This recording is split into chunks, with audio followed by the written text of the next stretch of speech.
कलेजा। एक नदी किनारे हरा भरा विशाल पेड़ था। उस पर खूब स्वादिष्ट फल उगे रहते। उसी पेड़ पर एक बंदर रहता था, बड़ा मस्त कलंदर। जी भरकर फल खाता, डालियों पर फूलता और कूदता फांदता रहता। उस बंदर के जीवन में एक ही कमी थी कि उसका अपना कोई नहीं था। माँ बाप के बारे में उसे कुछ याद नहीं था। ना उसके कोई भाई था और ना कोई बहन जिसके साथ वह खेलता। उस क्षेत्र में कोई और बंदर भी नहीं था जिससे वह दोस्ती गांठ पाता। एक दिन वह डाल पर बैठा नदी का नजारा देख रहा था कि उसे एक लंबा विशाल जीव उसी पेड़ की ओर तैरकर आता नजर आया। बंदर ने ऐसा जीव पहले कभी नहीं देखा था। उसने उस विचित्र जीव से पूछा, अरे भाई, तुम क्या चीज हो? विशाल जीव ने उत्तर दिया, मैं एक मगरमच्छ हूँ। नदी में इस वर्ष मछलियों का अकाल पड़ गया है। बस भोजन की तलाश में घूमता घूमता इधर आ निकला हूँ। बंदर दिल का अच्छा था। उसने सोचा कि पेड़ पर इतने फल हैं, उस बेचारे को भी उनका स्वाद चखाना चाहिए। उसने एक फल तोड़कर मगर की ओर फेंका। मगर ने फल खाया, बहुत रसीला और स्वादिष्ट। वह फटाफट फल खा गया और आशा से फिर बंदर की ओर देखने लगा। बंदर ने मुस्कुराकर और फल फेंके, मगर सारे फल खा गया और अंत में उसने संतोष भरी डकार ली और पेट थपथपाकर बोला, धन्यवाद बंदर भाई, खूब छक गया, अब चलता हूँ। बंदर ने उसे दूसरे दिन भी आने का न्योता दे दिया, मगर दूसरे दिन आया। बंदर ने उसे फिर फल खिलाए। इसी प्रकार बंदर और मगर में दोस्ती जमने लगी। मगर रोज आता, दोनों फल खाते खिलाते गपशप मारते। बंदर तो वैसे भी अकेला रहता था। उसे मगर से दोस्ती करके बहुत प्रसन्नता हुई। उसका अकेलापन दूर हुआ, एक साथी मिला। दो मिलकर मौज मस्ती करेंगे तो दुगना आनंद आता है। एक दिन बातों बातों में पता लगा कि मगर का घर नदी के दूसरे तट पर है, जहाँ उसकी पत्नी भी रहती है। यह जानते ही बंदर ने उलाहना दिया, मगर भाई, तुमने इतने दिन तक मुझे भाभी जी के बारे में नहीं बताया। मैं अपनी भाभी के लिए रसीले फल देता, तुम भी अजीब निखट्टू हो। अपना पेट भरते रहे और मेरी भाभी के लिए कभी फल लेकर नहीं गए। उस शाम बंदर ने मगर को जाते समय ढेर सारे फल चुन चुन कर दिए।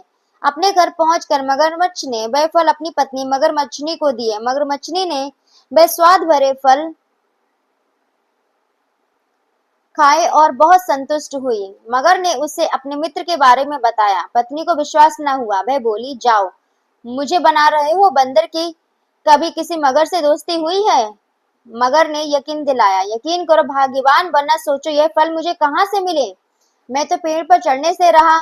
मगरनी को यकीन करना पड़ा। उस दिन के बाद मगरनी रोज बंदर द्वारा भेजे गए फल खाने को मिलने लगे। फल खाने को मिलते यह तो ठीक था, पर मगर का बंदर से दोस्ती के चक्कर में दिन भर दूर रहना उसे खलने लगा। वे खाली बैठे बैठे ऊंच नीच सोचने लगी।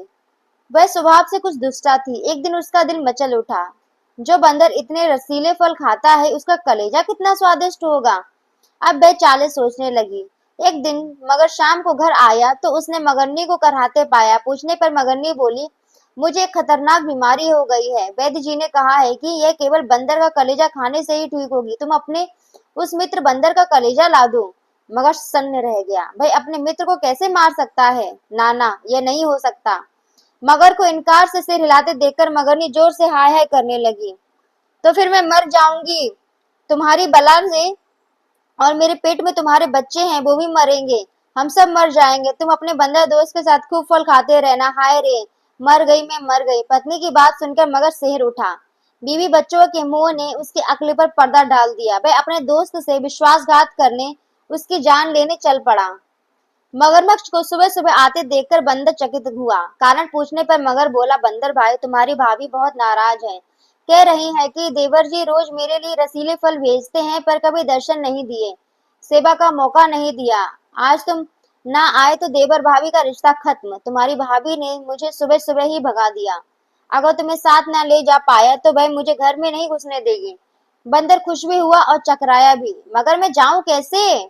मित्र, तुम तो जानते हो कि मुझे तैरना नहीं आता। मगर बोला, उसकी तुम चिंता मत करो, मेरी पीठ पर बैठो, मैं ले चलूंगा ना तुम्हें। बंदर मगर की पीठ पर बैठ गया। कुछ दूर नदी में जाने पर ही मगर पानी के अंदर गोता लगाने लगा। बंदर चिल्लाया, ये क्या कर रहे हो? मैं डूब जाऊंगा। मगर हंसा, तुम्हें तो मरना है ही। उसकी बात सुनकर बंदर का माथा ठनका। उसने पूछा, क्या मतलब? बंदर मगर ने बंदर को कलेजे वाली सारी बात बता दी। बंदर हक्का बक्का रह गया।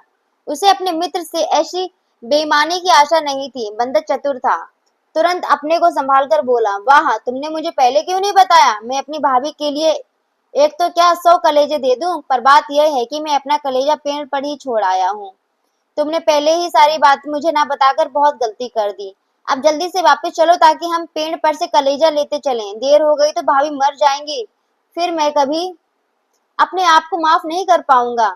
अक्ल का मोटा मगरमच्छ उसकी बात सच मानकर बंदर को लेकर वापस लौट चला। जैसे ही वे पेड़ के पास पहुंचे, बंदर लपक कर पेड़ की डाली पर चढ़ गया और बोला, मूर्ख, कभी कोई अपना कलेजा बाहर छोड़ता है? दूसरे का कलेजा लेने के लिए अपनी खोपड़ी में भी भेजा होना चाहिए। अब जा और अपनी दुष्ट बीवी के साथ बैठकर अपने कर्मों को रो। ऐसा कहकर बंदर तो पेड़ की टहनियों में लुप्त हो गया और अक्ल का दुश्मन मगरमच्छ अपना माथा पीटता हुआ लौट गया।